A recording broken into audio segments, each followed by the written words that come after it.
সাত তুমিকে বিশ্ববাসী জানতে পেরেছে, জেনে গেছে।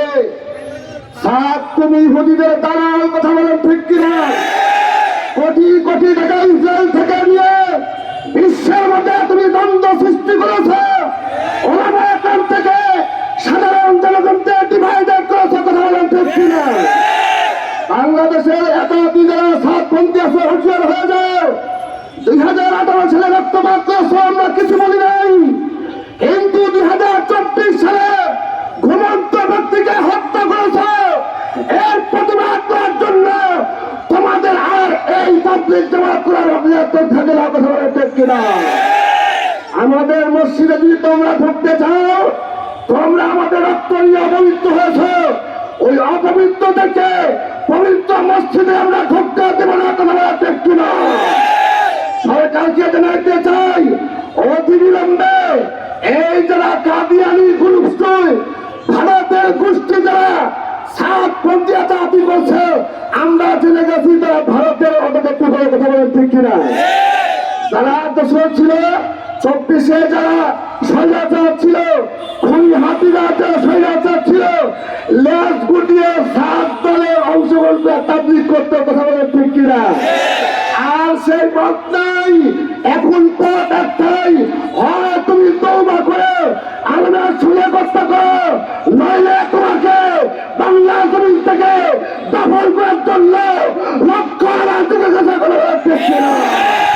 নাসরুম মিনাল্লাহি ওয়া ফাতহুন করিব ওয়া বাশশিরিল মুমিনিন।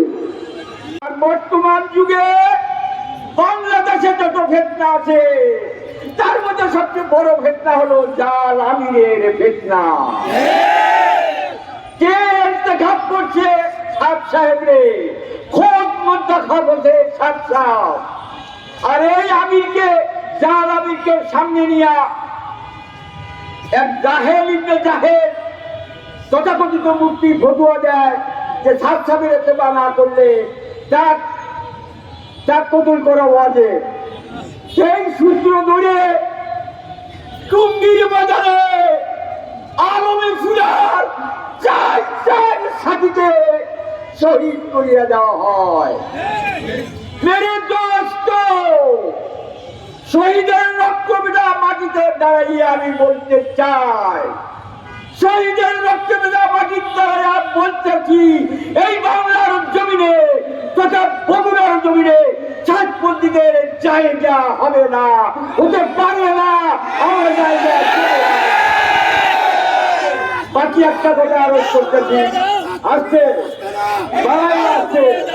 আরেকটা কথা শোনেন, এক জাহেল ইবনে জাহেল কালকে সাংবাদিক সম্মেলন করে বলছে যে মামুনুল হক তবলিগের কে?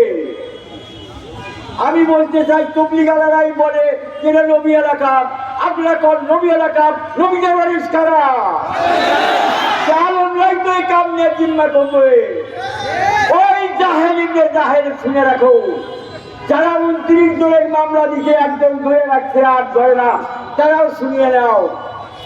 আমাদের আলেমরা শুধু মাওলানা ইলিয়াস সাহেবের উত্তরসূরি নয়, আমাদের আলেমরা সাইকুল মাহমুদ হোসেনের উত্তরসূরি, আমাদের আলেমরা সাইকুল ইসলাম হোসেন আহমদ মাদারির উত্তরসূরি, আমাদের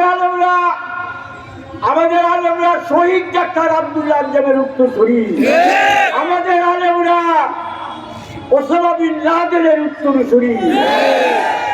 এখনই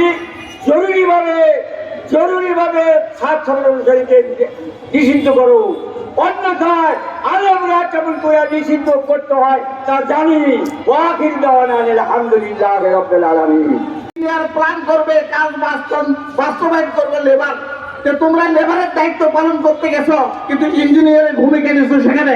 এই জন্য আমি আপনাকে বলি যে আমরা সাতপন্থীদেরকে আমরা অমুসলিম ঘোষণার দাবি জানাচ্ছি না, তারাও ইস্তেমা করুক, তারাও তবলিগের কাজ চালাক, কিন্তু তবলিগের নামটা বাদ দিতে হবে।